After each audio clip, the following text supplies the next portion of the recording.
I don't really care if the first couple of seconds I muff it up, or if I sort of muff over my words or I kind of make a mistake, I can go and edit it out. So now I'm going to go to my storyboard and now I'm going to begin. Good afternoon. This is Peter Sigurdsson. I'm a student here at AML3304 at Sestar College, and I'm here to present my project on how I built a generative AI language learning model. And then you have your storyboard up and going, right? So maybe you have some text and some images in your PowerPoint, and you might run your project, right? So you could go over to Visual Studio Code. You could actually demonstrate running your code, and you could talk about it. You could show some UML diagrams of how the code works. You could show your design notes, like the kind of stuff you thought about when you were writing it. And once again, all of this stuff you can get out of your Trello board and your LaTeX document, right? So the PowerPoint slide, the purpose is to be the back content of the screen as you're talking. And the nice thing about making a video is it's pretty simple because I don't actually need to remember anything. I don't need to memorize. All I need to do is advance in my slides and I can just read off the slides. Type 1 hypervisors run on bare metal. They do not need a host operating system to live in, right? So you just read, and then if you have an image, you can talk about your image. Here's an image demonstrating what a large language model looks like. Here at AML 3304, we were taught to construct large language models based on training of custom data sets, and that's the kind of value that I will bring to you if you hire me to work at your company. Right? So you show the text, you show maybe you can make some hand-drawn diagrams. You can take a picture with your cell phone and upload them to Google to get them into your PowerPoint. Right? You can make diagrams in PowerPoint. It's a very nice diagramming tool.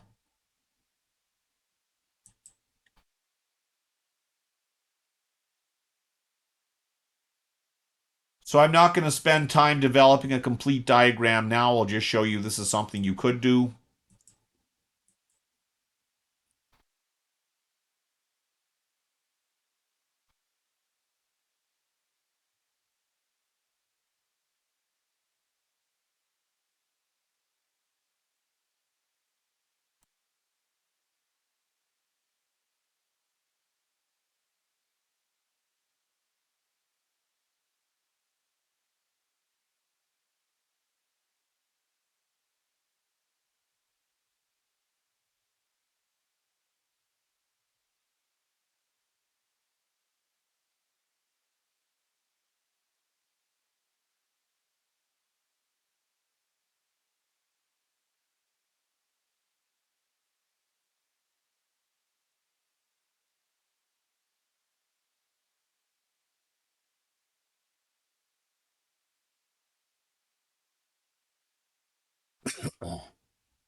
You can even move things around as you're talking to sort of make it a little bit animated and visual. So you could say we took our training data set based on X, Y, and Z. But you could demonstrate on the video that you went to the Gutenberg corpus to get your training set or wherever else you got it from. Just basically, all of this started because Brittany was asking what to put on the video or how to make it. And my answer is it's your video. Tell the story of how you designed your project, right? So show me or show the viewer what you were excited about, how you did things, how you figured it out, how you found stuff. Say, we went here, we downloaded this corpus of literature. That was our training set. We then used PyTorch, and PyTorch, we ran PyTorch on our training data set.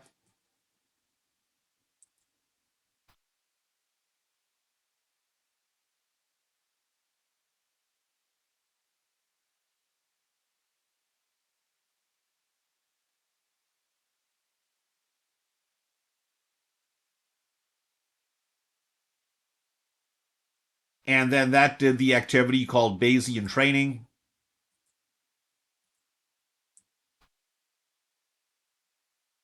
And Bayesian training is a way of doing next token generation to enable a generative AI language model to do, for example, language completion, language prediction, or language translation.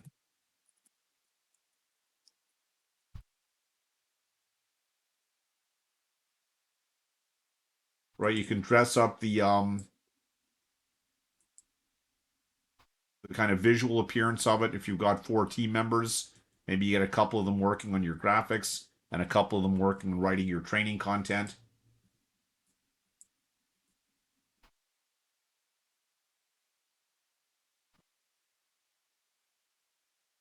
This is actually what I'm doing right now is also a little bit of review of some of the review topics I wanted to do today. So we're sort of serving a couple of different purposes with this one activity.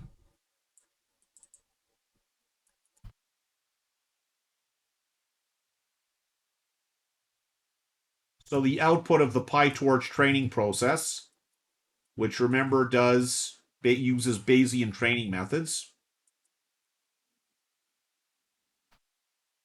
Bayesian training methods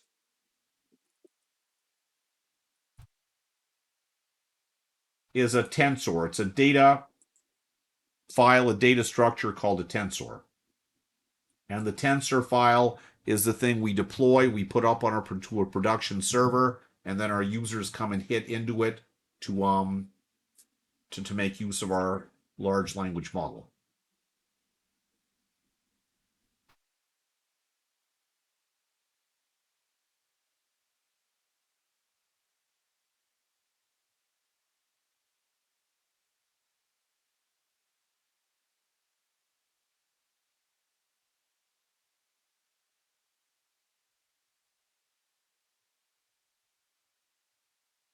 And then you could go and describe that a tensor is a data structure which contains a numerical matrix which provides the next token generation capabilities. So anyway, that probably illustrates the point here. So once you finish doing all of that, and you finish talking and illustrating and demoing, and if I had some code up and running, I could demonstrate it, right? I could fire up my Visual Studio Code. I could actually show on the video how I can provide a prompted input and how my language model will provide an output.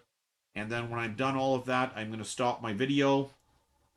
Now, I'm recording twice, right? I'm recording in Camtasia, and I'm recording my Camtasia in Snagit. So first I'm going to go and stop Camtasia with its control bar, which is up here somewhere.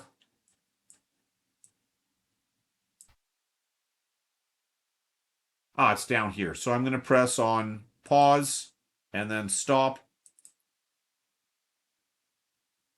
And now, Britty and everybody else, I have now made my Camtasia video.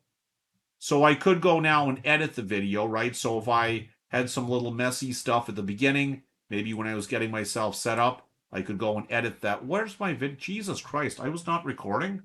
I think I forgot to click on record. So guys, I did all of that and I forgot to click on record. I did exactly what I told you to not do. Or am I recording in this video? No, I think because this is the video.